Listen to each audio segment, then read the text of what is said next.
Hi guys, Stephanie here. Hey, it's Sunday. It's April 18, and I want to have a small discussion about my current health situation, and I'll have a conversation about what's it like to be a transgender person and things that you go through when you transition. Okay, so I have been suffering with hyperthyroidism or Graves' disease. Graves' disease is probably the highest form of hyperthyroidism that you can experience. My T4 hormones are very high, and because of that, I have been on medication for a month and a half. However, this week, when my blood labs came back, my doctor called me and told me that I have Graves' disease. Now, about a year and a half ago, almost 2 years, my primary physician called me to tell me that my labs numbers are good except for my thyroid. My numbers for the T4 thyroid hormone was high, and that I should contact the right doctors to check it out and see what can be done. So I kept putting it off, and because of it, it progressively got worse. But also, as it was progressively getting worse, I was just getting used to it. I only started living with it instead of doing something about it.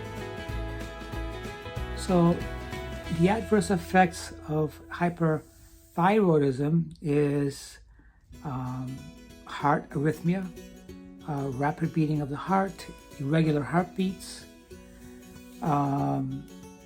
diarrhea, feeling of being tired all the time, and with also depression. As of lately, before I started my medication, I was experiencing shaking of my hands. I couldn't hold anything steady or write steady without trembling. When I walk up the stairs at my job, my legs was not firm or strong. They felt shaky, and they were trembling. So my doctor, when she called, she said, you have Graves' disease, but I also see that your body is reacting to the meds you're taking, which is a good thing. It's a good thing that my body's reacting to it, because if I don't show sign of improvement on these meds, which are oral, the second step would be trying radiation, and I don't want to do radiation. I don't want to do radiation because of the adverse effects that's associated with radiation. And I think there's a probability that the use of radiation could turn cancerous. Also, there's weight loss involved with radiation, loss of hair, eyebrows, and all that stuff. So I didn't want to get involved with that. Not that I would have any choice, but if the meds I'm on now were not showing signs, or my body was not reacting to it, radiation would be a second step. If I was to do radiation and that didn't work, that's pretty bad. Then I would have to have my thyroids removed, and then I would have to be on thyroid pills for the rest of my life to regulate my hormones and to keep them at a level where they're supposed to be. So I'm happy that my body's showing signs of some improvement in that it's reacting to the meds I'm taking. If you guys ever have these feelings of nervousness, anxiety, being tired all the time, tremors, diarrhea, have it checked out. Those were my symptoms, and I ignored them for a year and a half. Within a year and a half, if I had reacted in the beginning, it would have been a year and a half of treatment, and by now I would have been cured or normal, whatever normal is supposed to be. But I can also say that because I'm using the meds, I see a difference in, I feel more relaxed, I feel more calm. I don't feel anxiety. My heart isn't doing what it was doing. I had to go on heart medication because we thought it was a heart issue in the beginning. But I would have anyway. I had to get on blockers until the thyroid medicine would kick in. And I'm no longer on beta blockers because beta blockers, long-term use, is not good, it's bad. It can even cause a heart attack or stroke. If I don't do nothing with a thyroid condition, that can lead to heart attack or stroke. It could cause the blood to thicken, which I can get thrombosis, and then I would go into stroke mode. So I'm happy I'm doing something about this, and I'll keep you guys informed of my progress as I go along with it. Now let's talk about transgenderism.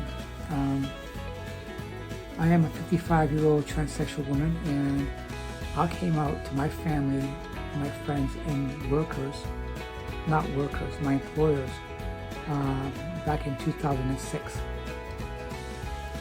So I've been out of the closet now for nearly 20 years, and I have been post-op since 2012. A little while. So what's it feel like to have gone through all this and fully transitioned? When I say fully transitioned, I mean I've had sexual reassignment surgery. I've had a lot of facial feminization surgery. I did the entire facial feminization. I did my chin, my brows, my eyes, my lips, my nose. I removed my Adam's apple I used to have. And I did everything to get rid of the male feature that I used to have that I didn't feel comfortable with, and I was incongruent. So my transition went well. My SRS went well. Recovery for the SRS was horrendous. It was tough. It was not easy. My facial feminization surgery was 9 hours long, and my doctors were urging me to do it in a 2-part surgery for my facial feminization, and I refused.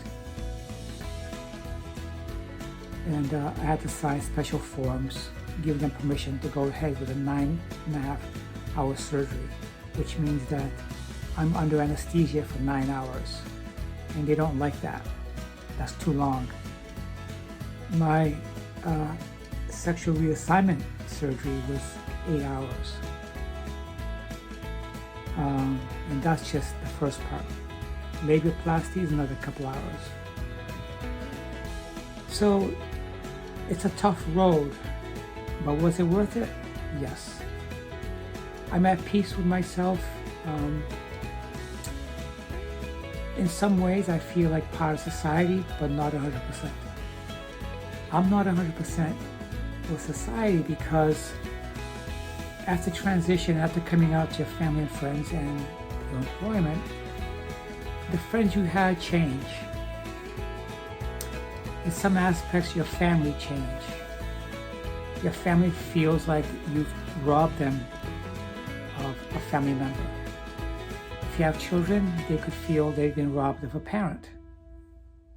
Your friends would feel they've been robbed of a friend. And that's how it is. It's a domino effect. Whatever issues you had when you were the other person or the other gender, if you didn't get them squared away or taken care of it before you transitioned, it could be worse after you transition. Because those problems were problems of a male person, not a female person.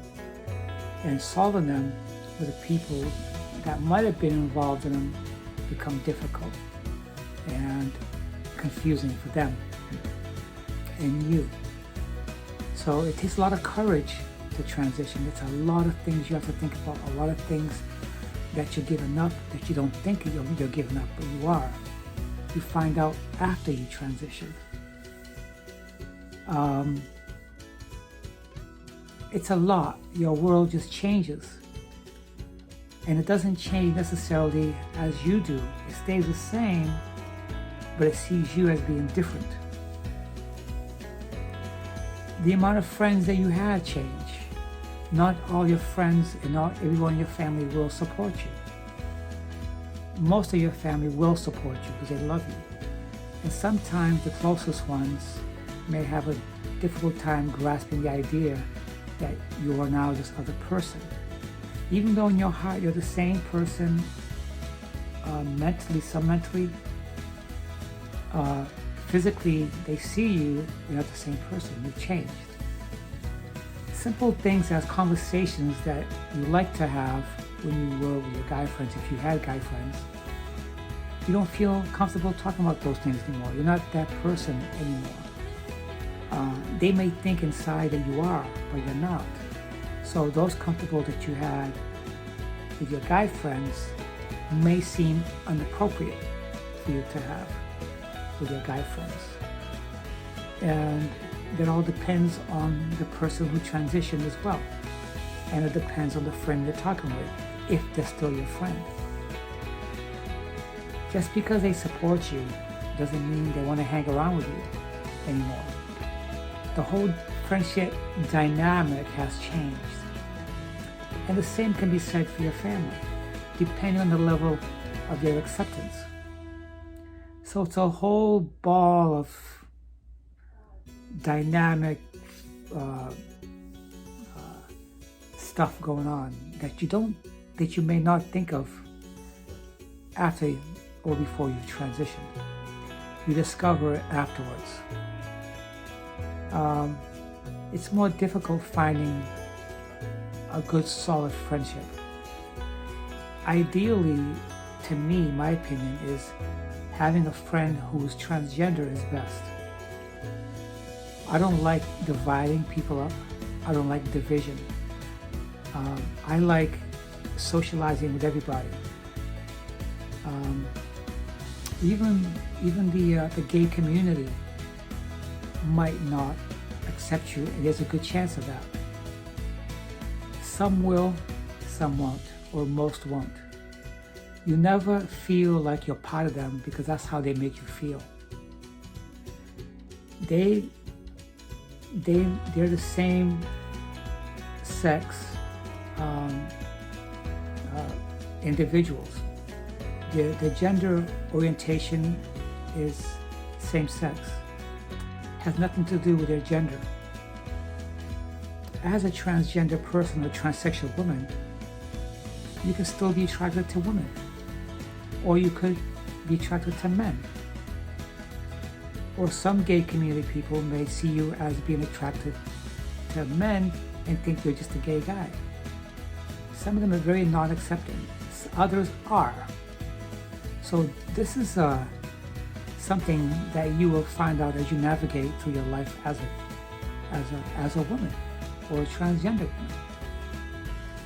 You may not want to be called a transgender woman because you want to be seen as a cisgender woman. You may go back and forth on that as you go through life.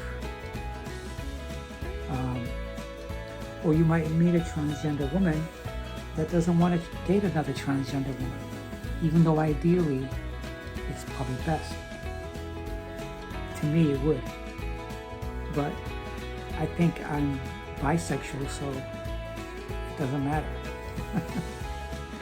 But anyway, I'm glad that I've touched base on some issues here. If you're interested in discussing any one of these things that I've brought up, feel free to leave a comment below and I'll read it and touch base on it. If you're not a subscriber, please subscribe to me. Let's get to know one another. Hit that subscribe button and hit the top bell so you'll get notification of my new uploads on a weekly basis or a daily basis, depending on my mood. But anyway, I hope I shed some enlightenment on some of the topics I've discovered today. And you'll be seeing me here back again.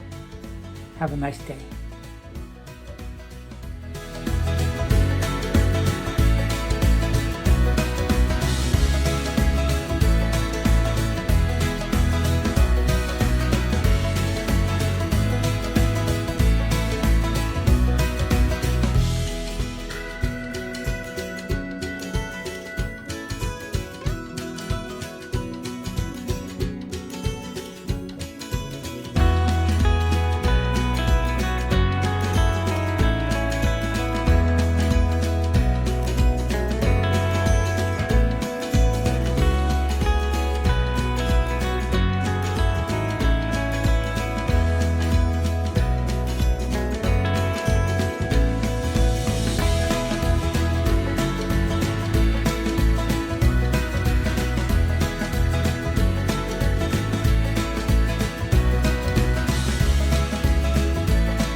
So this husband and wife are sleeping in bed, and the wife has a bad dream, and she yells in her sleep, "Oh no, my husband's home!" So the husband gets up and jumps out the window.